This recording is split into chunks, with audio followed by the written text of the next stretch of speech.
Hi everyone, welcome to I Review Beauty channel, the encyclopedia of beauty brands. I hope you're doing great. Don't forget to subscribe to the channel and definitely put that thumbs up. So in this video we're talking about the product by Andalou Natural. That's the CannaCell Hydrating Toner.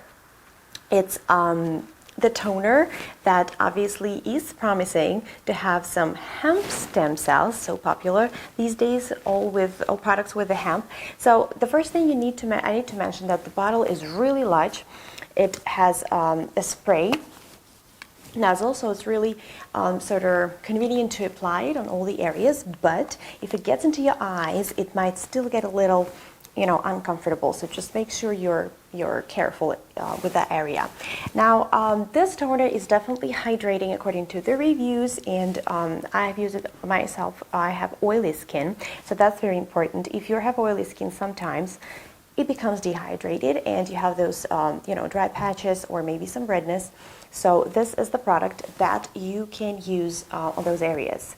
So it's very suitable, say, during cold months or the months with a lot of heating going on. So it might really help. So just a little bit about this thing. It has a botanical toning mist. It is a botanical toning mist with CannaCell hemp seed oil and pure plant essential oils for a complexion that obviously glows, right? So before you're using it, you need to shake it very well and then close your eyes and apply this, on all the areas desired. I would even go a little further and say that you don't really need to stop on your face. You could use it on the entire body per se. So you could use it day and night. It's made in California, and again, this is a natural product out there.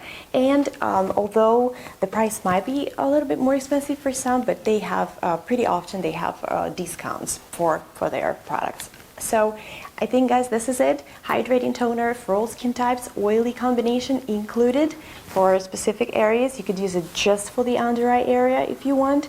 And that is it. I wish you guys all the best. Put the thumbs up. See you later. Bye.